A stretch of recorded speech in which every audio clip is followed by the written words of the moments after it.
Pense em um projeto que desafia o tempo, a complexidade urbana e a própria paciência. São Paulo acaba de inaugurar o primeiro trecho de uma obra que levou 10 anos para sair do papel. E o que está por trás dessa entrega é algo que poucos realmente entenderam. O governo de São Paulo abriu as portas para uma parte da linha 6 laranja do metrô. Um movimento que, à primeira vista, parece uma simples inauguração, mas esconde uma escala absurda que vai muito além do que a maioria das pessoas imagina. O que torna essa inauguração tão peculiar? 6 estações de um total de 15, entregues antes do previsto, não por um milagre de engenharia, mas por uma corrida contra o calendário eleitoral. É um trecho que liga as estações Perdizes a João Paulo I, marcando o início de uma operação assistida. Trens rodando a 30 km por hora, capacidade limitada a 2.000 passageiros e um horário restrito das 10 da manhã às 3 da tarde. Isso levanta uma pergunta imediata. Como um começo tão modesto pode ser parte de algo que está chamando a atenção de especialistas em infraestrutura ao redor do mundo? A verdade é que essa aparente lentidão no início é apenas a ponta do iceberg. A promessa é que, ainda neste segundo semestre, mais 3 estações, Brasilândia, Maristela e Itaberaba Hospital Vila Penteado, serão entregues. E o grande plano, a conexão completa entre a Zona Norte e o centro da capital paulista, tem uma data de conclusão definitiva, 2027. É um horizonte que parece distante, mas quando olhamos para a projeção final, a escala por trás dessa obra começa a se revelar de uma forma que poucos projetos conseguiram. Porque quando a linha 6 laranja estiver totalmente pronta, ela não será apenas mais uma linha de metrô comum. Ela projeta transportar cerca de 633 mil pessoas todos os dias.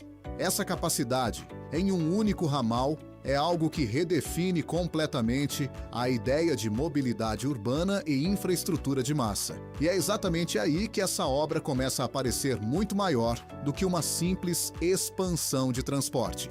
São anos de planejamento, desafios geológicos profundos, barreiras financeiras e uma complexidade oculta que agora finalmente começa a se materializar diante dos nossos olhos. O que São Paulo está construindo não é só uma linha de metrô, é uma engrenagem gigante, silenciosa, que está redefinindo o que é possível na mobilidade urbana da América Latina. E o mundo está apenas começando a perceber a verdadeira dimensão disso. Para entender o impacto real da linha 6 laranja, nós precisamos olhar para o subsolo e compreender a engenharia por trás dessas 6 primeiras estações. Estamos falando de um trajeto inicial que corta bairros tradicionais e com topografias completamente desafiadoras. A engenharia civil teve que rasgar o subsolo de São Paulo em profundidades que assustam. A começar pela estação João Paulo I, localizada na freguesia do Ó. Ela abre este novo ramal com uma profundidade impressionante de mais de 41 metros. O passageiro que desce ali não está apenas entrando em uma estação, ele está submergindo em uma estrutura monumental que precisou de soluções complexas de contenção e escavação para não afetar as construções históricas da superfície. Essa estação foi desenhada para ser um hub integrador, conectada diretamente a um terminal de ônibus para escoar o fluxo que vem de diferentes pontos da Zona Norte, além de garantir o acesso rápido a equipamentos públicos de saúde essenciais da região. Logo em seguida, temos a Estação Freguesia do Ó, cravada na Avenida Miguel Conejo, com quase 40 metros de profundidade. Construir uma estrutura desse porte em uma das regiões mais tradicionais e antigas da cidade é um trabalho de cirurgia urbana.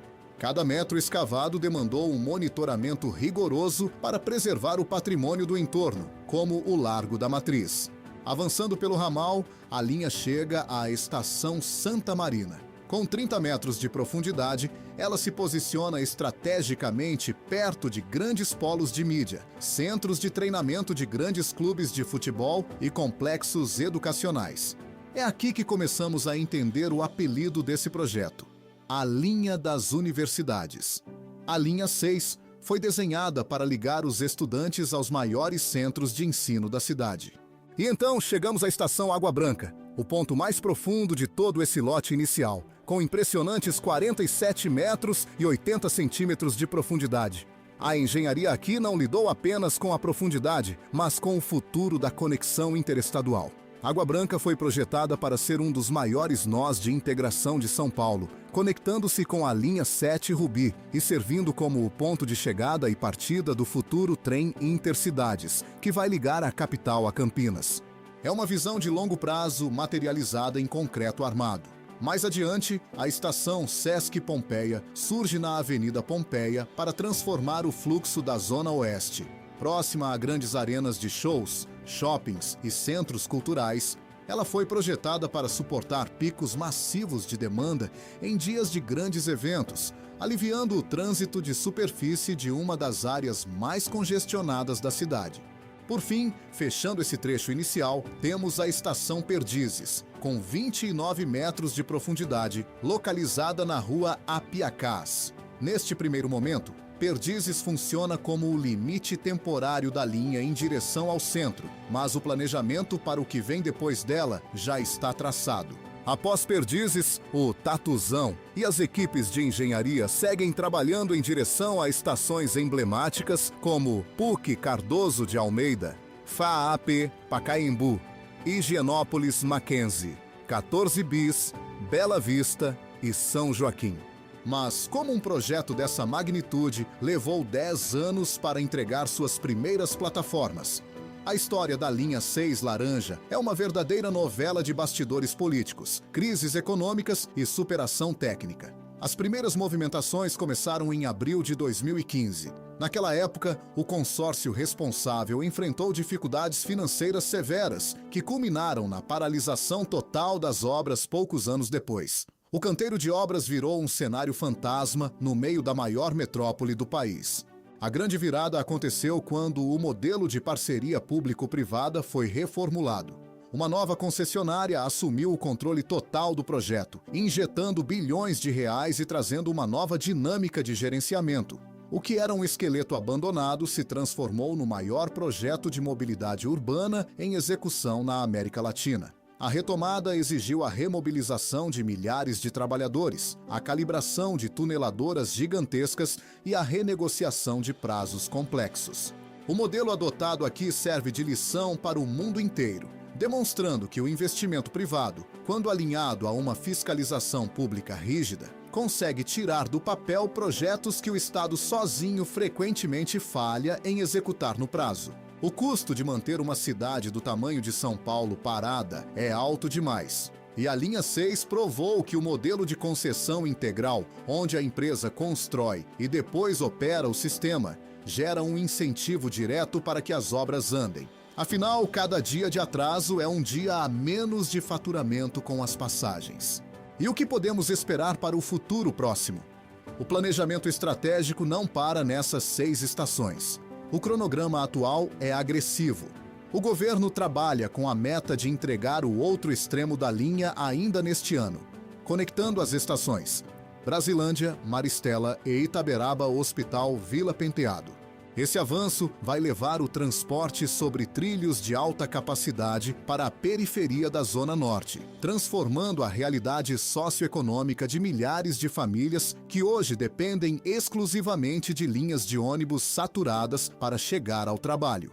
O objetivo final para 2027 é a unificação total do sistema. Quando as 15 estações estiverem operando em sua plenitude, a estimativa de transportar mais de 630 mil pessoas por dia se tornará realidade.